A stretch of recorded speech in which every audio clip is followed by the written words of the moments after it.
सगळ्यांना नमस्कार. तर आज आम्ही तिघही खूप छान तयार झालेलो आहे. याचं रिझन हे आहे की आज कबीरच्या शाळेमध्ये निरोप समारंभ आहे.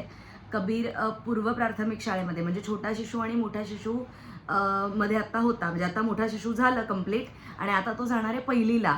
तर शाळेने निरोप समारंभ आयोजित केलेला आहे आणि मुलांना आणि पालकांना दोघांना सुद्धा बोलवलेलं आहे.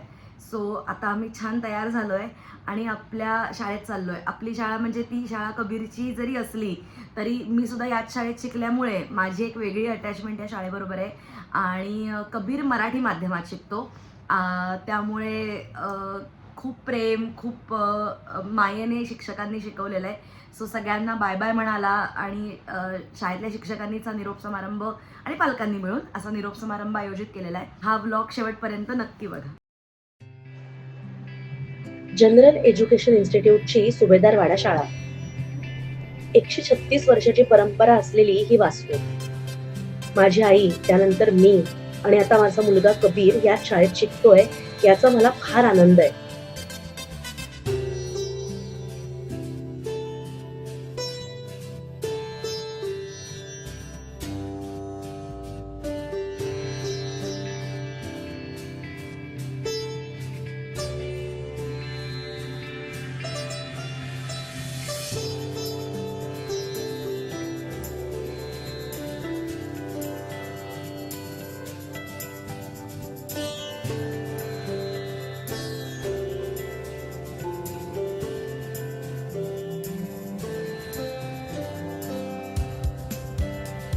आज कबीरच्या पूर्व प्राथमिक शाळेचा निरोप समारंभ.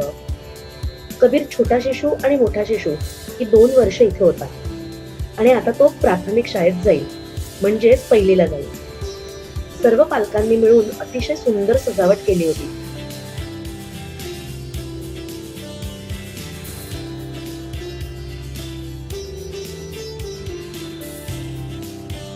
कार्यक्रमाची सुरुवात ईशस्तवन आणि स्वागत गीताने झाली. मग काही मुलांनी छान मनोगत व्यक्त केली. मुलं आपल्या मातृभाषेतून किती छान व्यक्त होतात याचा पुन्हा प्रत्यय आला. आपल्याला कोणत्याही कार्यक्रमाची सुरुवात करायची झाली तर ती आपण ईशस्तवनाने करतो. मी आपल्या संगीत शिक्षिका सौ योगिताईंना विनंती करते की आपण ईशस्तवन व स्वागत गीत सादर करावे.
त्यानंतर काही पालकांनी सुद्धा आपलं मनोगत व्यक्त केलं.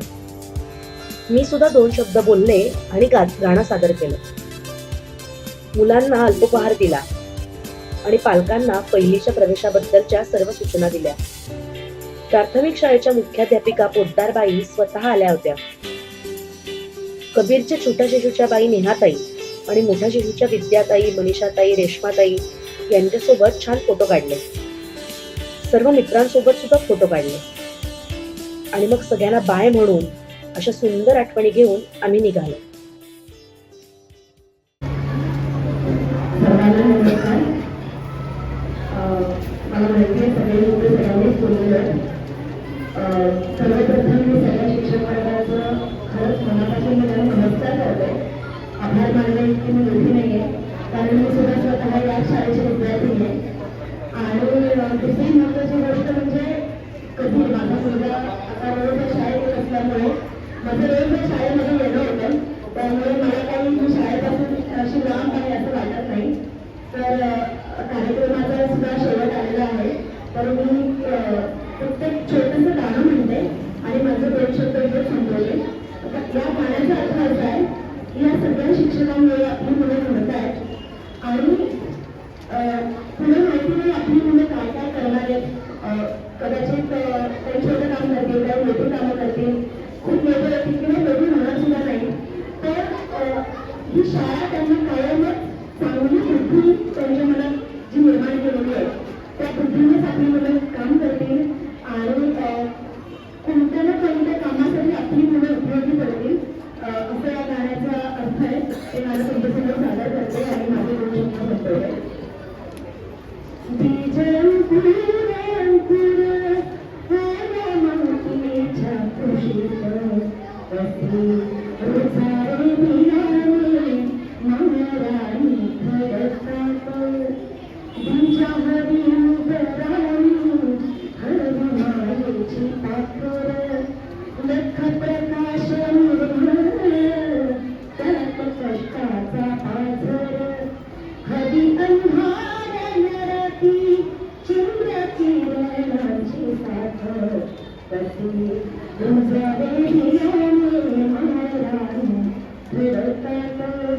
नाही झाला महावृक्ष जरी नसे कल्पतर, फुला फळांचा त्यावरी नाही आला घरी विसावेल वाट सरू सावलीत, कसे रुजावे बियाणे महाराणी खडकात, कसे रुजावे बियाणे महाराणी खडकात, कसे रुजावे बियाणे महाराणी खडकात.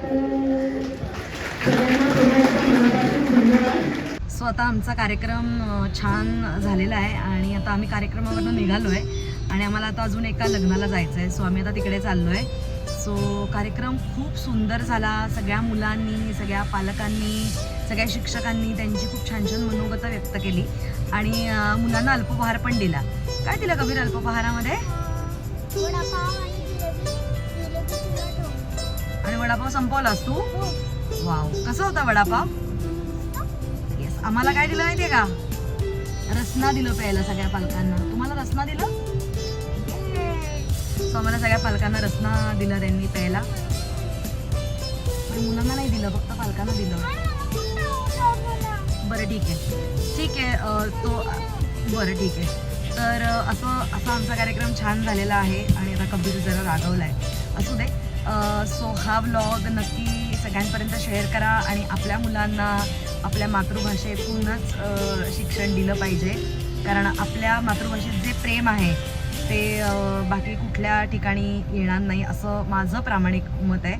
सो हा व्लॉग सगळ्यांपर्यंत शेअर करा. माझ्या चॅनलला सबस्क्राईब केलं नसेल तर नक्की करा. Bye bye.